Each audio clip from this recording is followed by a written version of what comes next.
Guys, maayong hapon no. Hindi ko inaasahan po ngayon si kaibigan pumunta dito para lang mapaabot po ang bagong impormasyon po tungkol po ito sa lindol no. Mayroon po daw malakas na lindol na nakita nila. Kaya mag-ingat po daw tayo sa buwan na ito, basta sa taong ito, kaibigan. Ito yung nakita ninyo.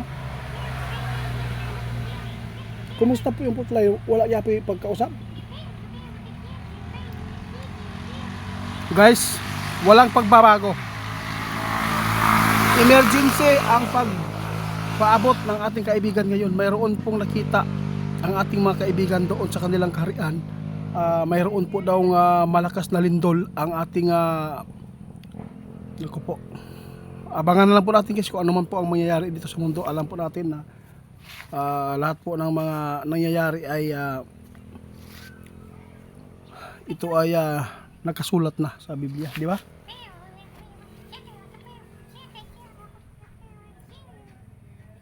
Nakakalungkot po ito kaibigan, guys. Napakasama talaga itong taon na to no. Mag-ingat po daw tayo, sabi ng ating kaibigan, huwag po tayong magpunta-punta kahit saan no, kung hindi safety yung pinupuntahan natin dahil mayroon pong papasok na malakas na lindol ang nakita ng ating kaibigan, na-detect po nila. Mag-ingat po tayong lahat dahil nakakatakot. Emergency lang po ang inaabot ni kaibigan. Oo, kung nagsawa man po kayo sa mga reminder o impormasyon na ipinapaabot ng ating kaibigan sa inyo na lang po, kung mag-skip na lang po kayo sa bidyong ito. Pasalamat po tayo sa ating mga kaibigan dahil mayroon pong laging nagbabantay kung ano man po ang papasok ng mga kalamidad dito sa ating bansa. Lalo na may nakita si kaibigan doon sa ibang bansa ngayon ay makaranas pa rin daw ng malakas na lindol. Kaibigan, ito ngayon ang nakita nila doon sa kanilang kaharian. Kaya hindi lang po dapat ang Pilipinas ay maghanda, kundi buong daigdig talaga. Alam po natin marami ng mga Pilipino nating mga kababayan nasa ibang dako no, ibang bansa, naka work, nakatrabaho, kanang nakapuyo. So kaibigan, kung ingani man lang wala gyud.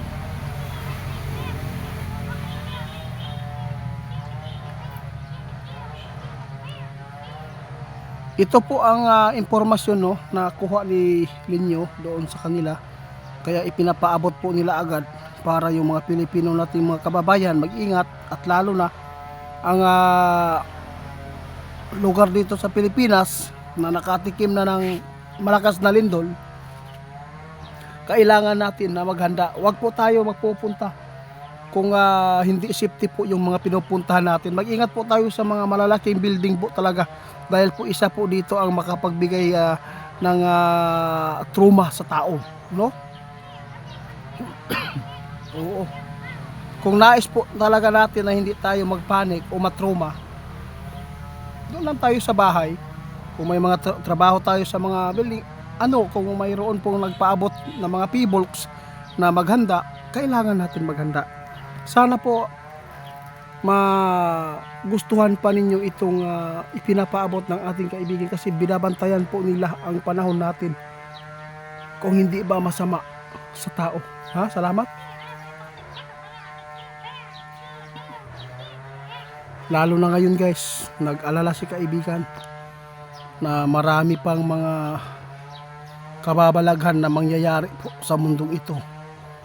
Ngayong 2026 guys, isa na po dito ang pinakamalala na taon. Kaya sinabi na po ng ating kaibigan na bawat taon ay magdubli ang mga masagupa ng tao. Kaya kailangan natin maging matatag at hindi tayo dapat bumitaw no? Kailangan natin maging matatag na magpapatuloy tayo sa pagsunod sa utos ng Panginoong Diyos. Kaya salamat po sa lahat ng mga nag-request sa amin no.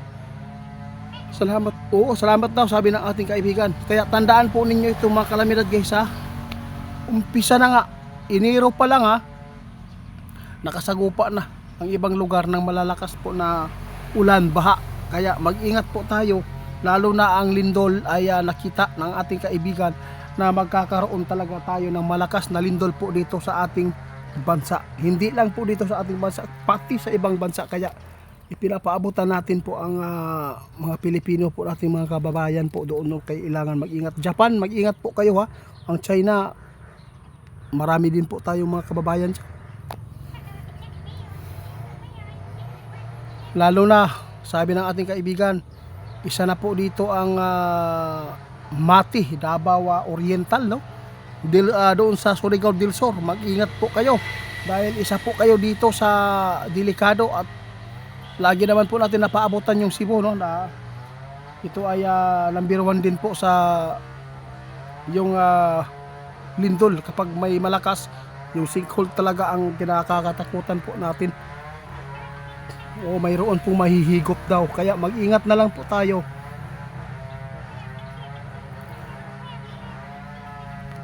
O sige kaibigan guys, hanggang dito na lang muna guys ha.